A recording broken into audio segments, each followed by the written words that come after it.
ધોરણ 12 science physics chapter number 1 વિદ્યુત ભાર.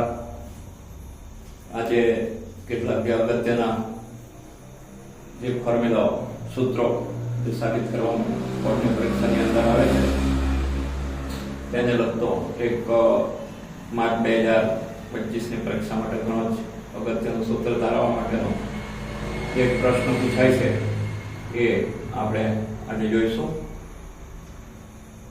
વિદ્યુત ડાયપોલના r અંતરે આવેલા બિંદુ P પાસે વિદ્યુત ક્ષેત્રનું મૂલ્ય શોધો એ ટાઈપનો તમારો પ્રશ્ન હોય છે.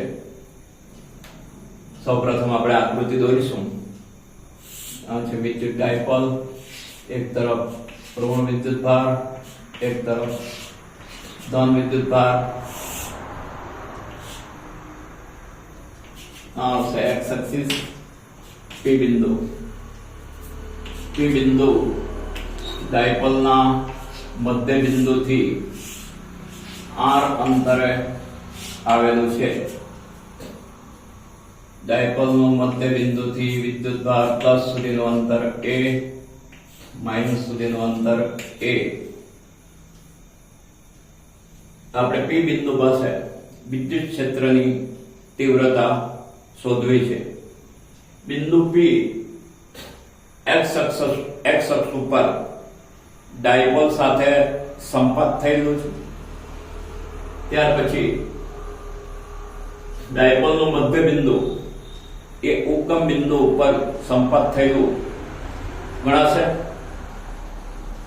આકૃતિમાં દર્શાવ્યા મુજબ બિંદુ P ડાયપોલના મધ્ય બિંદુથી r અંતરે આવેલું છે. બિંદુ P નું પ્લસ q વિદ્યુત ભારથી અંતર, બિંદુ P નું પ્લસ q વિદ્યુત ભારથી અંતર r માઈનસ a થશે અને બિંદુ P થી માઈનસ q વિદ્યુત ભારનું અંતર r પ્લસ a થશે. P બિંદુ પાસે બે વિદ્યુત ભારો પોતાનું વિદ્યુત ક્ષેત્ર ક્રિએટ કરશે, જેથી P બિંદુ પાસે સંપર્કપણાના સિદ્ધાંત મુજબ પ્લસ વિદ્યુત ભાર Q અને માઈનસ વિદ્યુત ભાર Q બંનેના વિદ્યુત ક્ષેત્રનો બેઝિક સરવાળો કરવો પડશે.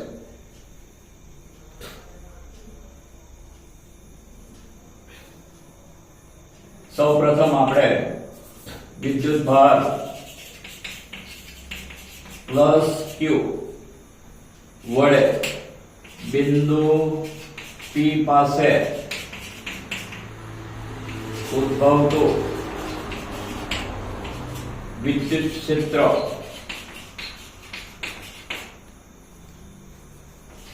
ની તીવ્રતા, જેને આપણે A પ્લસ કહીશું, A પ્લસ બરાબર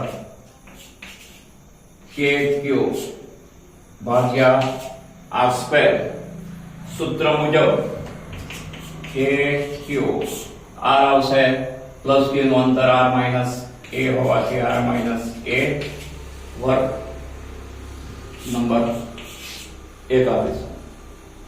વિદ્યુત ભાર માઈનસ q વડે બિંદુ P પાસે ઉદ્ભવતું વિદ્યુત ક્ષેત્રની તીવ્રતા E minus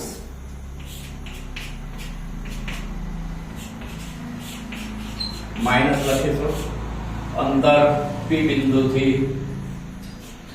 r plus a is equal to minus kq ભાગ્યા r વત્તા a હોલ સ્ક્વેર નંબર 2. સંપર્કપણાના સિદ્ધાંતનો ઉપયોગ કરીશું.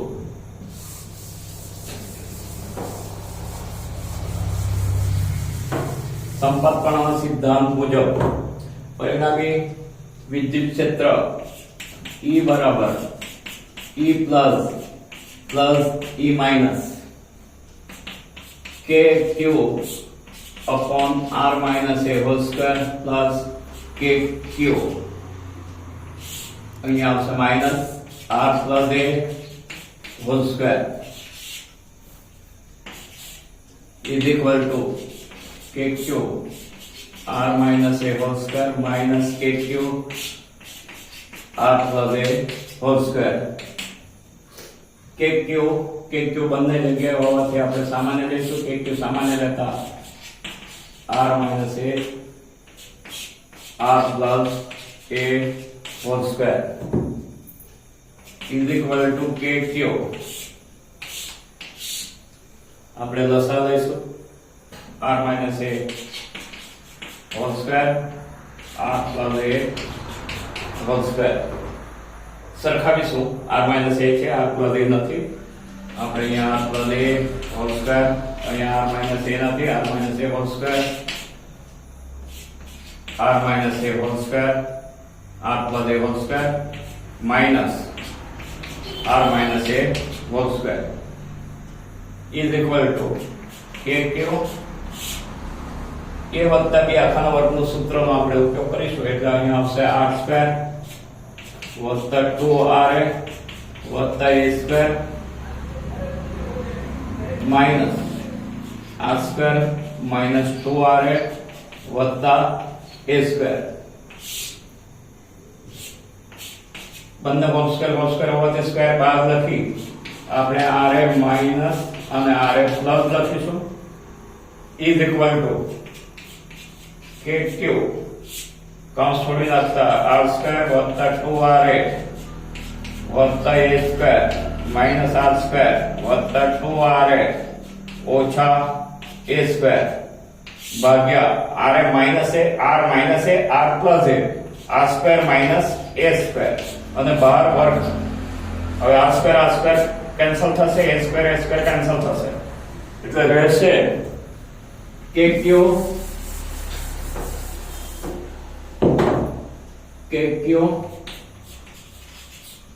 કૌંસ પર રહેશે 2RA plus 2RA 4RA ભાગ્યા R square minus A square આખાનો વર્ગ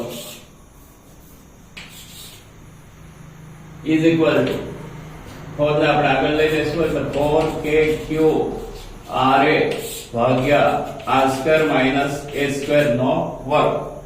હવે આપણે જોઈશું તો આકૃતિમાં દર્શાવ્યા મુજબ એ અંતર એ ડાયપોલના મધ્ય બિંદુથી પ્લસ અને માઇનસ વિદ્યુત ભાર વચ્ચેનું અંતર છે જે ઘણું જ નાનું છે આની સરખામણીમાં. એટલે આપણે લખીશું કે R is very greater than A હોવાથી R નું જે અંતર છે એ A કરતા ઘણું જ વધારે હોવાથી છેદમાં જે A સ્ક્વેર લખેલો છે તેને આપણે A square is equivalent to 0 ગણી લઈશું. એટલે કે એને અવગણીશું. therefore 4QRA upon R square minus 0 whole square 4KQ RA ભાગ્યા R નો 4 ઘાત R અને 4 ઘાત એટલે કેન્સલ થઈ ઘન થશે. 4 છે એનું વિભાજન કરશું 2K અને 2AQ.